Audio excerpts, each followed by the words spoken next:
We need to define norms and values through the words we use on our daily basis. So if we want a more inclusive and equitable and livable city, we need to start by telling the right stories with the right words, precision, empathy, and actually commitment. This is a commitment job, basically. Welcome to That's Her Problem, the podcast where women who lead, connect, and rewrite the rules get real about building community. The challenges we face aren't always the same as everyone else's. But here's the truth. A city that's good for women is good for everyone. I'm your host, Patty Weens. Before we get into today's episode, I want to tell you about a new thing we'll be doing here each week. This is inspired by a voice memo that a friend sent me with some thoughts about an episode. I loved it so much, I decided to put out a call for more feedback, and you didn't disappoint. Thank you to everyone who has written in and called in to let me know what these stories that we have been telling have meant to you. I already feel like the show is a huge success, even though we've just gotten started. Turns out we were craving to hear from women about their experiences in the urbanist space. Who knew? So if you have some feedback to give me, please go to the show notes or my website, pattybikes.com/podcast, and you will see a link that you can follow to leave me a voice memo. Make sure to listen right to the end today to hear what everyone has had to say so far. And if you have any ideas of who I should be interviewing, please leave me your ideas in the comments. Today, I'm sharing my conversation with Grecia Hernandez. And yes, we know she's a bike person, but I hope you're starting to see how a lot of people who have a close relationship with their communities end up choosing the bicycle for transportation. In my book, That'll Never Work Here, which comes out in October, I talk a lot about how the bicycle helps to create community. So it's kind of inevitable that I'll end up with a lot of bike people in this show.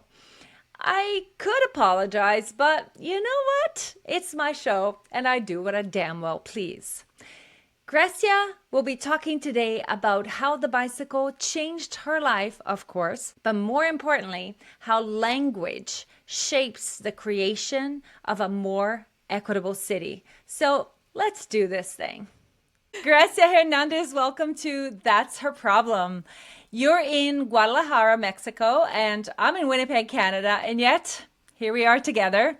We met briefly on a call through Bikes, BYCS, the Bicycle Mayor Network. And when I heard you telling your story, I just needed to know more. We all become bike people for different reasons, and I just love the story of how it happened to you and how it was actually your radio show, your project that took you there. So tell me a little bit more about that. Patty, well, first of all, thank you for having me today. I'm really excited. Even though we are in different countries, I am really happy that the bicycle is having us together today. So, well, yeah, we all have a story with the bicycle, and I think that's beautiful. And well, let me tell you a bit about mine.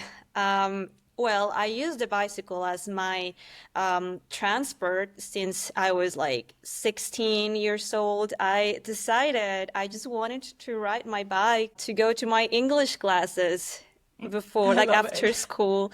And my mom at the beginning was like, "You are crazy. You're not doing that." And I was like, "Come on, mom. I just don't want to use the bus. I want to use my bike." And it was this old Schwinn that my dad gave me. It was super heavy. It had a basket in the front, and I just loved it. You know, I loved going to my English classes on my bike. And so I did. I did it for a while. And when I started university, I decided to continue doing that. And it was like even a longer distance. My mom was like freaking out because I was using my bike to go everywhere. I just really enjoyed the ride. And back then, and I'm talking 15 years ago, when all that started, we didn't have the infrastructure, we didn't have like the education that we're having right now. I'm going to talk a bit more about that later. But yeah, it was definitely more dangerous. So when I started university, I studied communications and I was invited to participate in this radio show, this radio program about bicycles. And I was like, why not? I need to clarify that I was a very shy girl, very introverted girl, and I was very nervous because I didn't want to like speak on a microphone. This is pre-podcast era. It wasn't a thing back then. And I was So like how long ago are we talking here? Because you say it like it was 20 years, but it was like 8, wasn't it? 2014. Okay. I mean, I'm talking Awesome. pre-podcasts. Yeah, There were that's true. podcasts, but But it they were wasn't not such a big thing. Yes, you're they right. weren't like this huge thing that we have right now. And it was not even like an internet platform. It was like the FM radio. So it was like anyone could listen to me if they were in the car or just like in their houses. And I was very nervous about speaking. It was my first semester at school, and I already had this huge thing, which was a radio show to talk about bicycles, which I loved. So the journey began there, where one, I needed to use my voice, and second, I needed to tell a story. And so I started like interviewing people about bicycles. I didn't know we had such a bike scene in the city. So I started to realize we had this huge activist platform going on in the city where we were having so many events, activism, things going on, like reclaiming spaces, reclaiming infrastructure, programs on education. And I was just fascinated that I was so close. And I had the opportunity to be in touch with those people that have been doing activism since forever almost. And and then I started being an activist myself. In my school, I was in this group with other students, and I just loved it. I loved doing activism with them. And that's when the bicycle found me, where I Yeah. knew the bicycle was more than just a transportation tool. That bicycle has a soul. Bicycle can change your life basically, and the bicycle changed mine. I met so many great people, and most of all, I found myself with the bicycle. It gave me it gave me the freedom I needed. It gave me my voice. I love it so much. I honestly, when I look at you, it makes me tear up a little bit because it's true, I say to people all the time, if you're lonely, just grab a bicycle and go find the bike people. And you Yeah. really, really, it sounds like the bike helped you come out of your shell a little bit. It did. It did. I found an amazing community. I found friends. I found new projects. I found myself.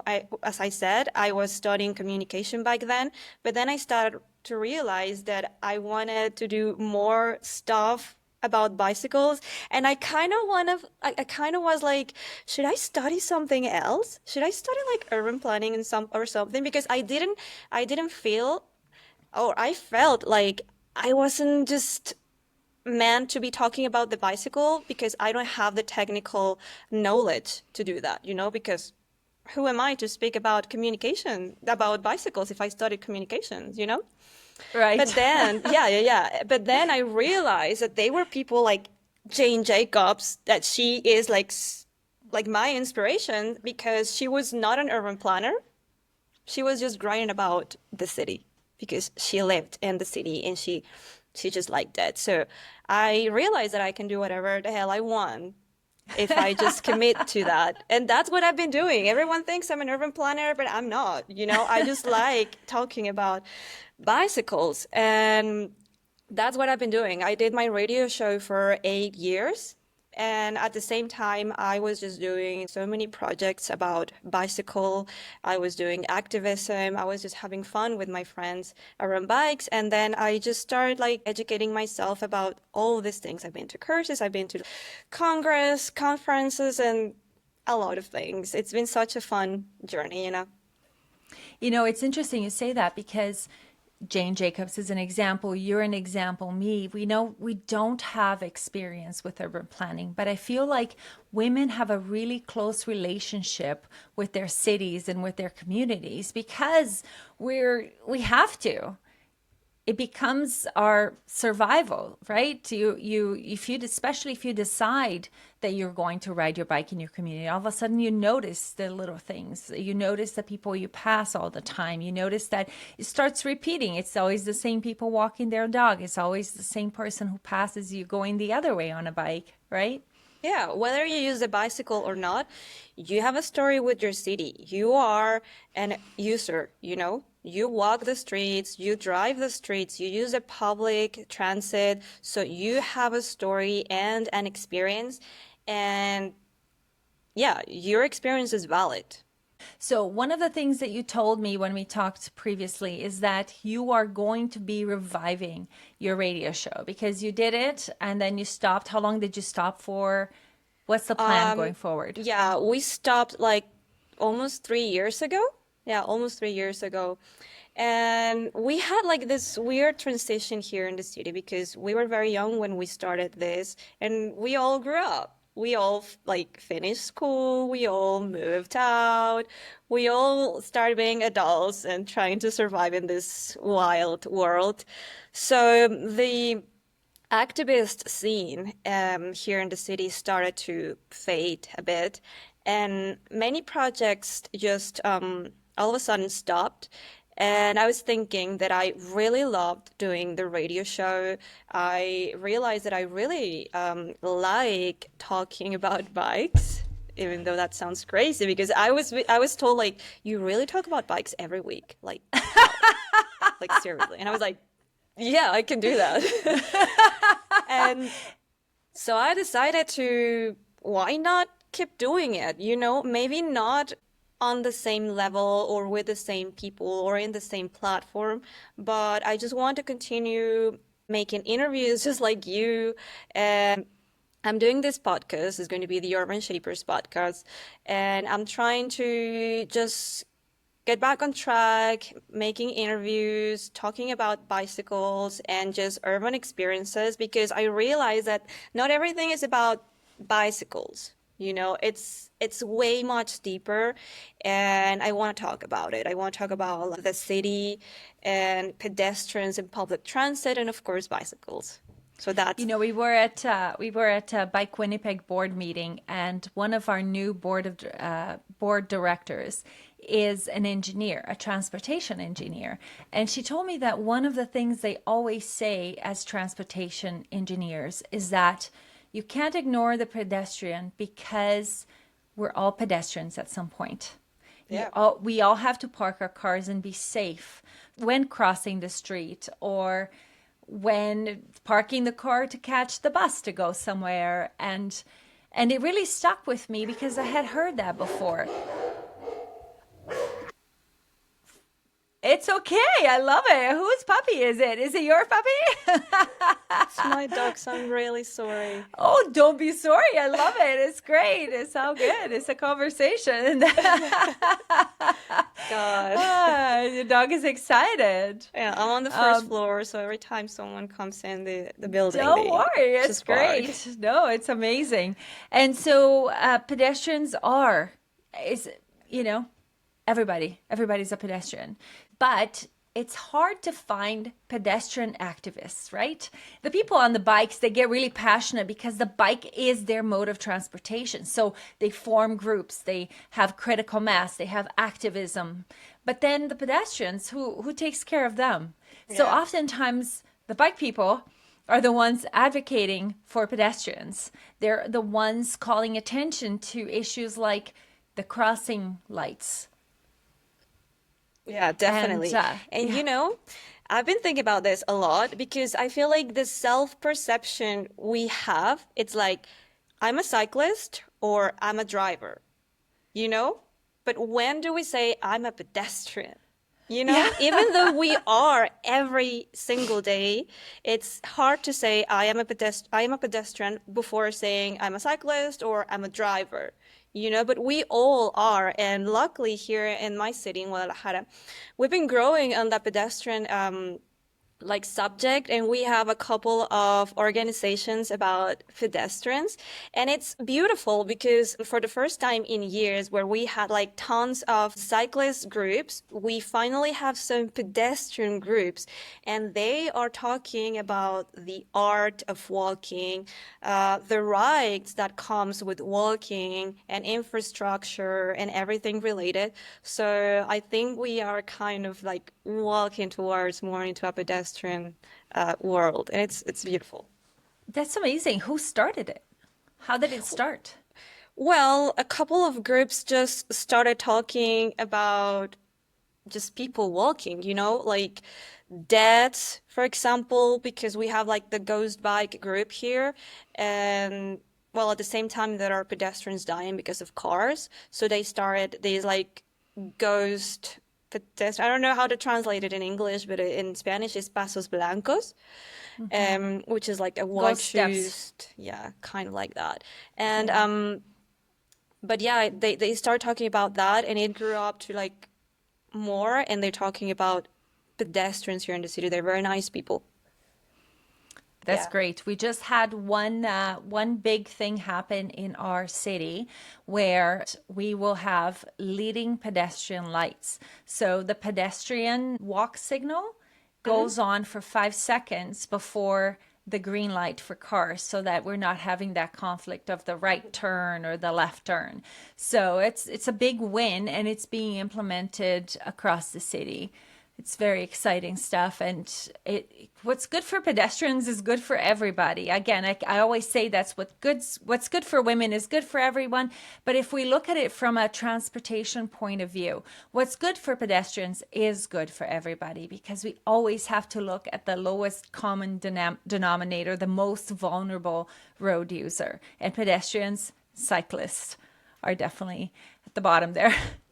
And it disarms people because, all over the world, the bike is being politicized, as in the cyclist versus everyone else. But if you say, well, we're just advocating for pedestrians, there's really nothing anyone can say who's going to say that pedestrians don't have the right to survive, right?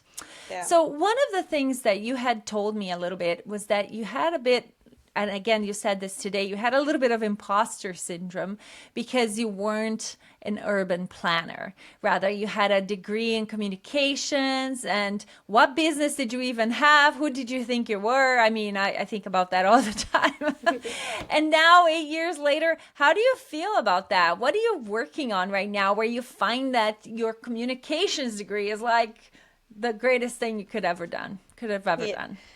Yeah, well, actually, I'm really proud of what I am right now, even though I've been having like doubts in some moments, but I've been having the opportunity to combine that and the urban planning and city subject because I just realized that communication is there. It's always been there. For example, when we read the news or we watch TV or we are just scrolling on social media, I started to realize like, hey, this is not correct. Why are they saying that? It was not pedestrians' fault. It was cars who killed him, you know? The language of these communications, right? The victim blaming. Exactly. So I am deeply interested in using the correct language when talking about cities and urban planning because language shapes perception, you know? So the words we choose influence on how people understand public space, mobility, and who cities are designed for. You know, so when journalists or content creators use a car-centered language, they are reinforcing this crazy narrative that keeps prioritizing vehicles over people, over safety, and over sustainability also, and saying things like accident instead of a crash, or referring pedestrians as obstacles on the street. Oh my Well, word, oh my word. so this upholds this culture where human lives are secondary to traffic flow. So content creators and journalists and people in general, we have a huge responsibility. You know, we need to define norms and values through the words we use on our daily basis. So if we want a more inclusive and equitable and livable city, we need to start by telling the right stories with the right words, you know, precision, empathy, and actually commitment. This is a commitment job, basically. So that's what I've been doing. I want to help these people, journalists, content creators, to use this correct language. So right now I'm working on this guide to help. I call it communication for the city. So Oh, cool.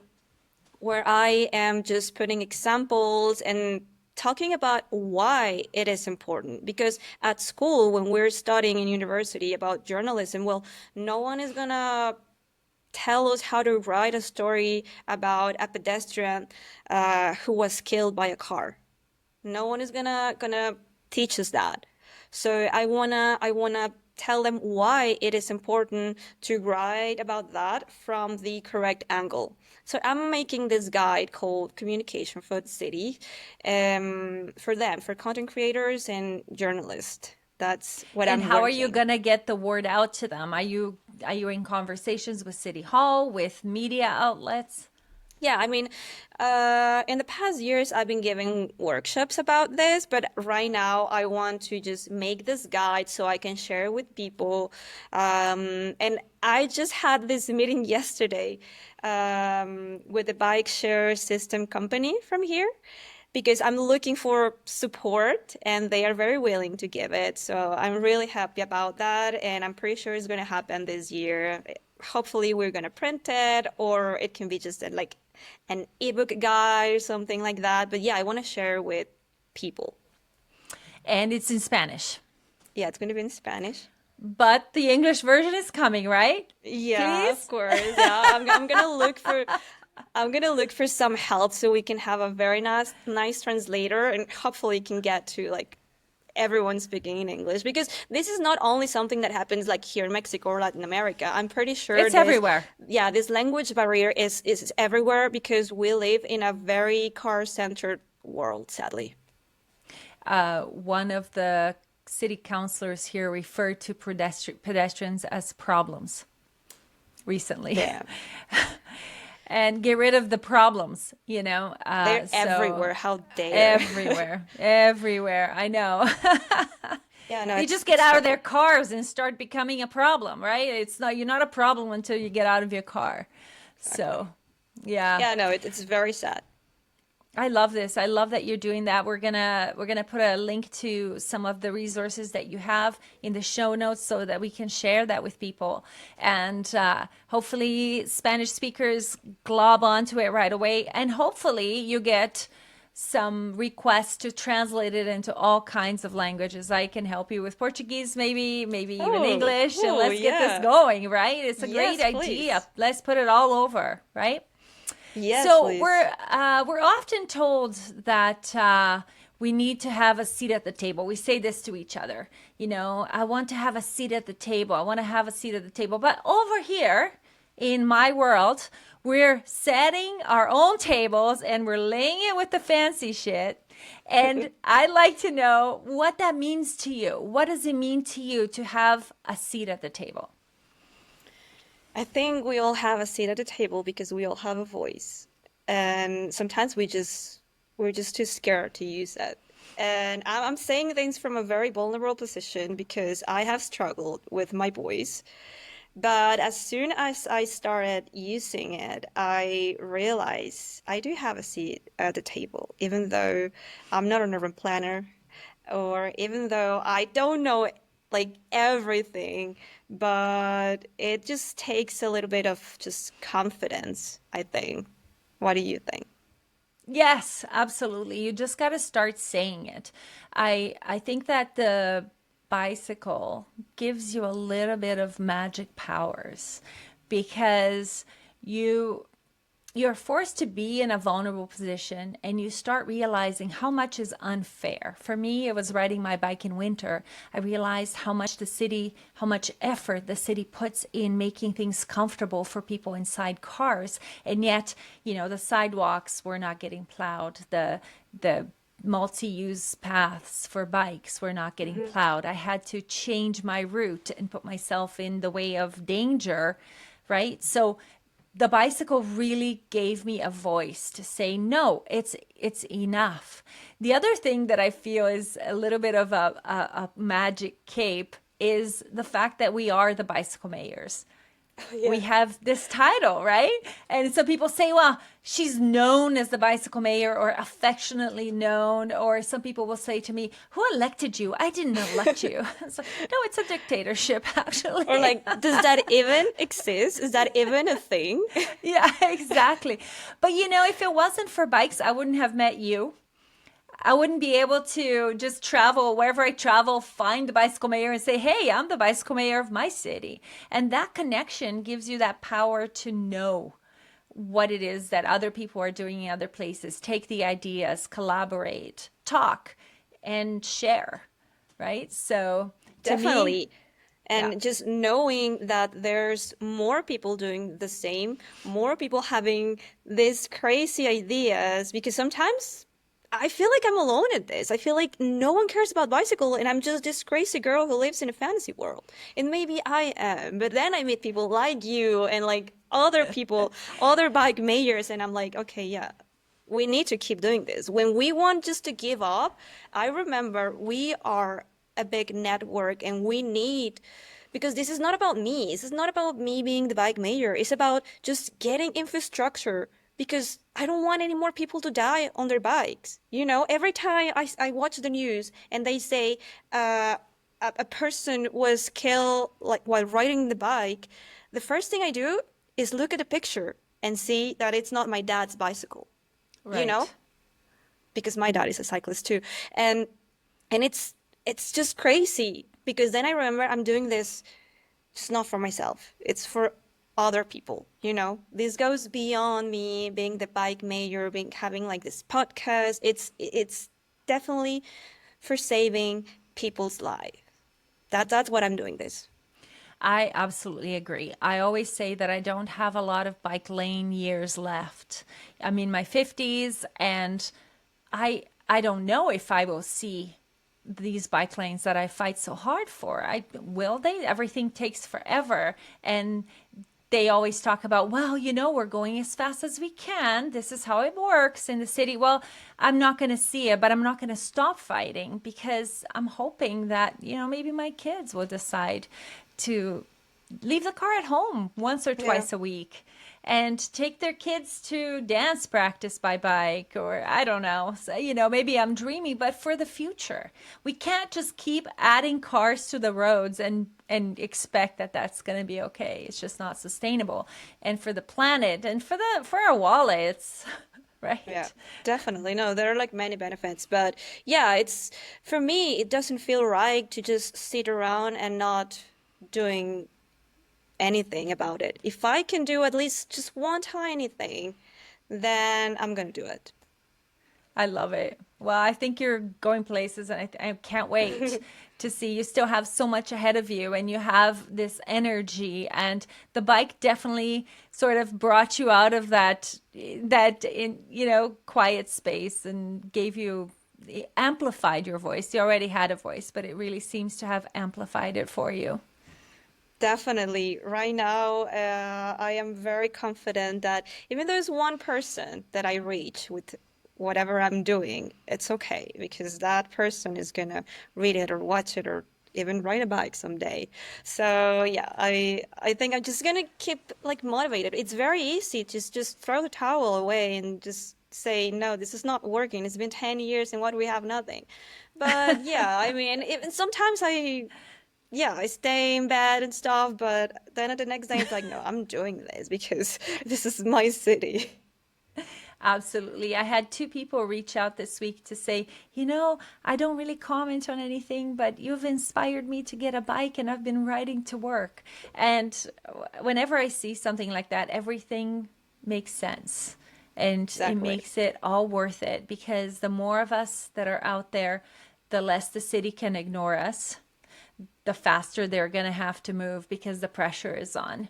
And they have to realize that the pressure is on. And if they're not listening, we'll just have to replace them. Yeah, it's That's what just I keep always say. raising, yeah, keep Yeah. raising the voice, girl. Yes. This podcast is brought to you by me. I wrote a book called That'll Never Work Here. It's coming out on October 28, and you can pre-order it from wherever you get your books. You can also support me by going to pattybikes.com/podcast.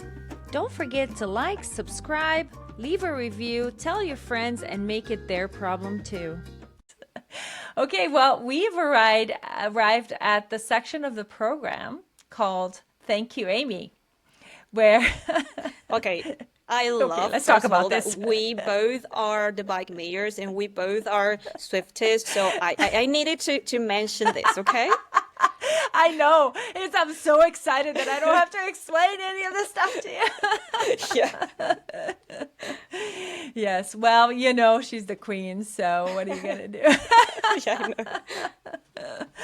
So this section, thank you, Amy, where I asked the question, was there a time where when you were underestimated and you turned that situation into an opportunity to succeed and even excel? Yes, I was. I'm a girl, first of all. But there was this time where I started giving courses about like road safety and mobility. And I was like 21, maybe 21, something like that. And I really loved this because this took me to what I am right now. But at the beginning, I was just this tiny girl. I was 21, little boys, and I had to go to this group of very, very angry people that had like tickets for like parking in the wrong place Oh, or like traffic infractions. Yeah. yeah, traffic infractions, and they wanted a discount. And so they had to like take my course. So I was often said like, "Where's the teacher?" And I was in front of the group. Okay, so where's the teacher? When is he arriving? And I was just there like, I'm the teacher and we're about to start. And you And need to listen to me. and they were like, "You are the teacher?" And I was like, "Yes, I am the teacher." And because they couldn't believe this crazy girl was talking about bicycles and whatever they were doing wrong. And I was 21. So I felt like, I don't know, they made me feel so, once I cried. They made me cry because they thought that I was just not capable of just being in front of a class and tell them to use the bike. They were just too angry with themselves mostly. And and I was just like, so what do I need to do or say to have more presence in front of a classroom? Or is it because I'm just a woman, a girl, that they just don't want me talking to them? Like, what the hell? Am I doing it wrong? Should I just do something else instead of this? And then, I mean, it's been like 8 years now, and I keep doing it. I give my own courses right now.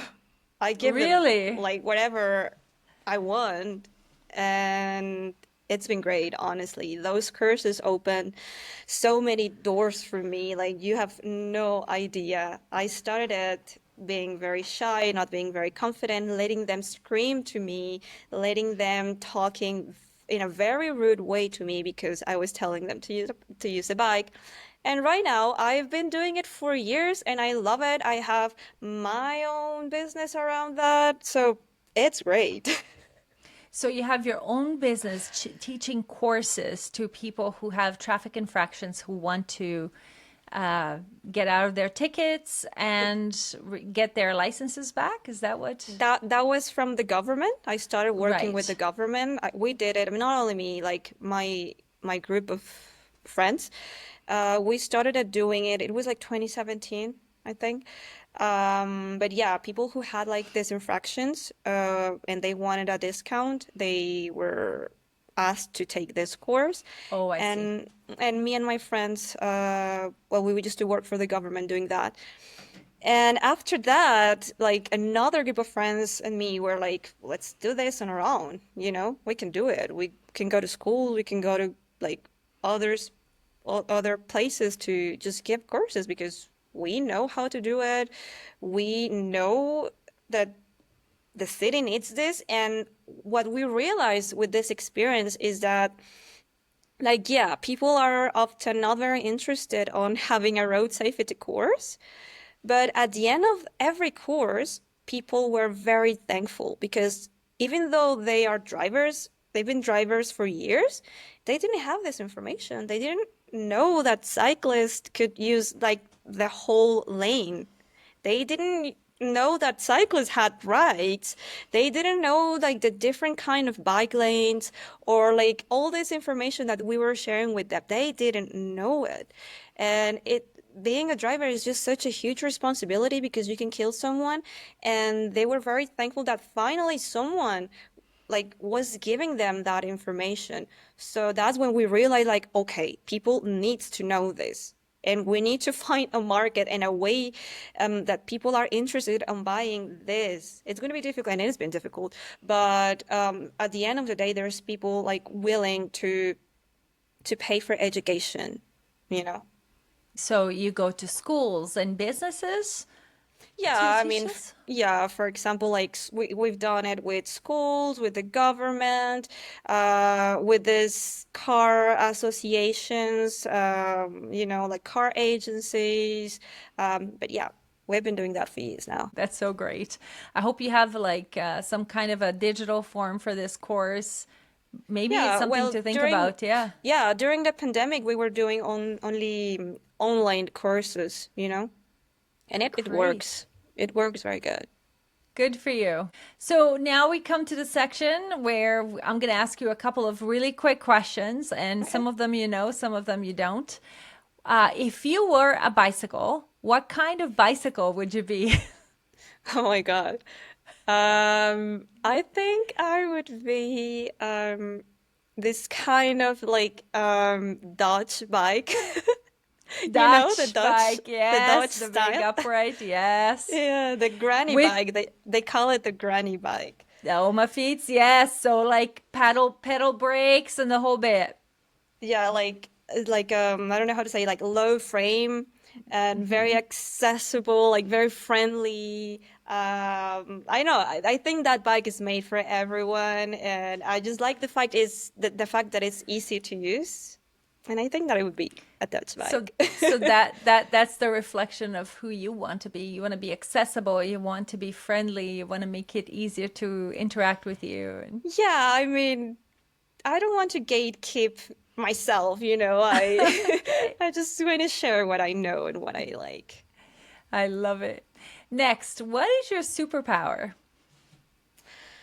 Um, I think it's my passion.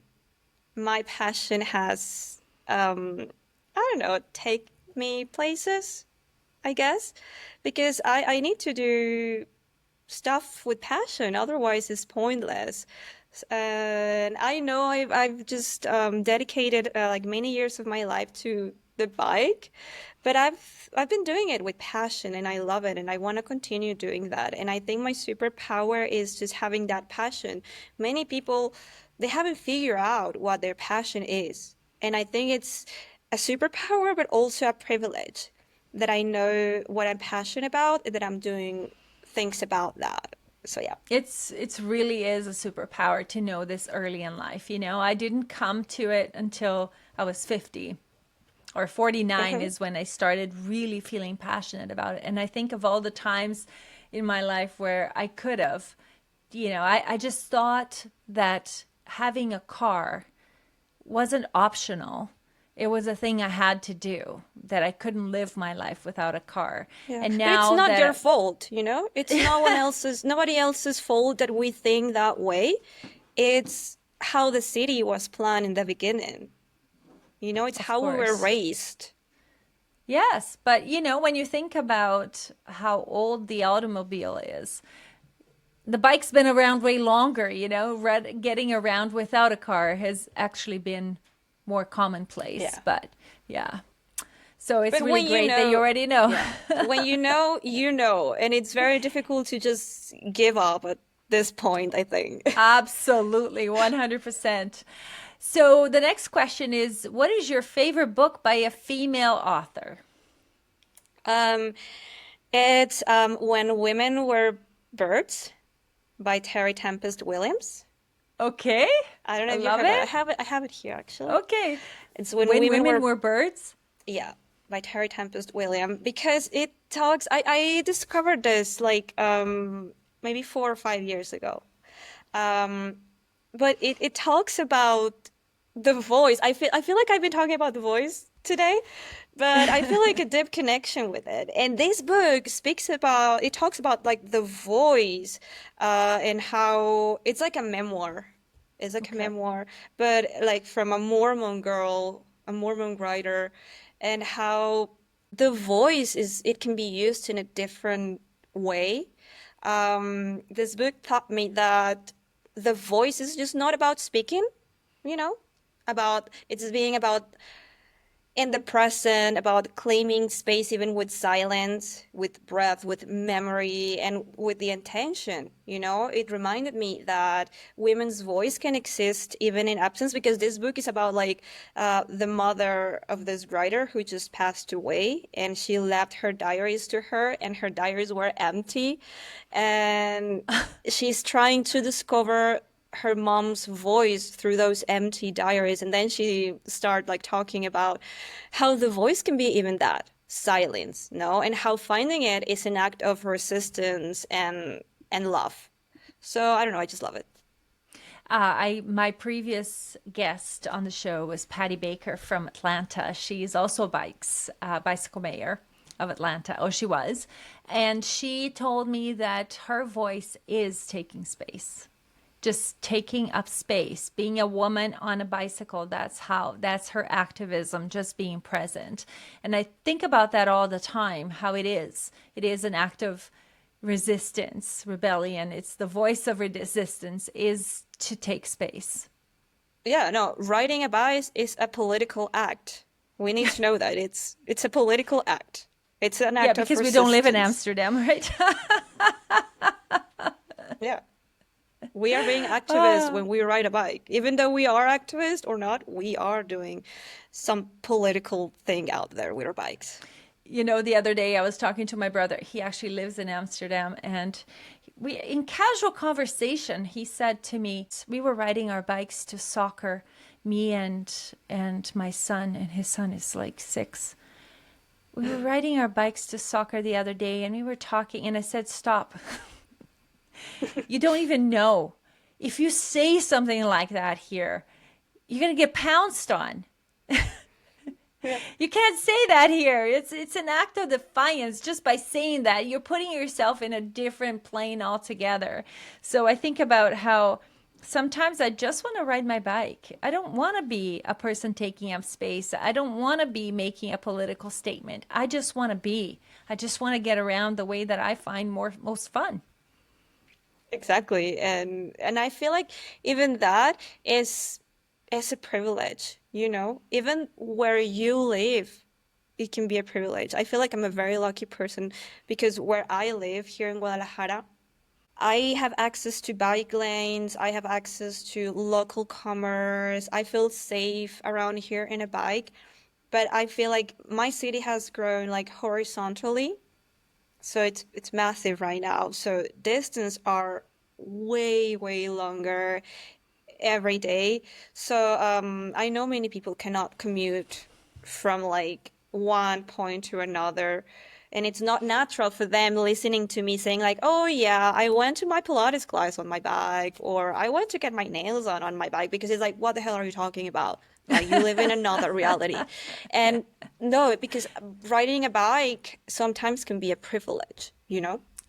It's true. And sometimes people do say that, or you're so privileged with your e-bike or with your bike getting around. And they are 100% right. I am so Yeah. privileged that that I am physically able, that I am able to get on a fairly safe path to get to work, and that even when it's minus 25 Celsius, I have the privilege of knowing that it's better for me to ride my bike than to drive my car. So yes, we are definitely privileged, and I don't take it for granted. I just want more people to feel this privilege too, that's Yeah, all. definitely. So I like to close by asking what's next for you, but I feel like I already know. But I want you to tell me Yeah. anyways. And where can we find you? Sure, yeah. Well, what's next for me is well, launching this new podcast that I'm gonna do, and of course I want you there. Oh, okay. All And right. so yeah, just I'm launching this Urban Shapers podcast very soon, and hopefully this communication for the city guide for all of you people that wants to improve communication skills when talking about the city and all the implications with the mobility system maybe, and just keep writing, of course. When is your podcast going to launch? Around June, mid-June, so it's very soon. Yeah. Well, Yeah, we yeah. will be sort of right together at the same time. Oh, real great. Yeah, very cool. Well, it's so good talking to you. And I feel like this is just the first of many conversations that we're going to have, because you're my Swifty sister, younger, much younger sister, Yeah. probably as young as my kid. But we're gonna do this together, and we're Yeah, gonna I shake love it it. up, shake it off, Yeah, shake it up. yes, please. Let's keep talking about bicycle in the internet. Amazing. Thank you so much for being on here, and we're gonna talk again soon. Patty, thank you. I'm really excited about you and your podcast. Thank you. How sweet is she? It's great to see how bright the future looks, right? Well, next week we flip this coin and talk to Sarah Mackenzie, a 70-year-old Winnipeg woman who is creating a community for women who felt a little left out of society in their older years, and how their bicycles brought them together. Thank you, as always, to my Patreon supporters who not only like to hear their names with a Brazilian accent every week, but also give me $5 a month to do it. That's Andrew Single, Michael Aben, Nikki, Halls Emporium, Tim, and Luke. Oh, hang on. Hello, who's this? Hi, I'm listening to episode 4. Wow, there's so much happening in that episode. I really love the bird song in the background, actually. I think my biggest takeaway is that the joyful approach can be radical in itself. I feel like that's really where I am, and the world can be changed through joy and through prioritizing joy. And it's made me feel really confident in what I'm doing and just feel really charged up to carry on. So thank you so much. I can't wait to listen to the next episode. Hi, Patty. This is Kaylin Klingbeil calling from Calgary, Alberta, and I am loving your new podcast. Thank you for making it. Your guests have all been so interesting, and I've taken something away from each of the conversations. One example from a recent episode is Patty Baker's comments around finding a joy-based way forward, rather than trying to talk people into things that make perfect sense. In her words, joy is an act of resistance. I love that idea. Your own optimism and curiosity really shines through in your podcast conversations. And I personally felt that brightness from you when you and I first connected last year.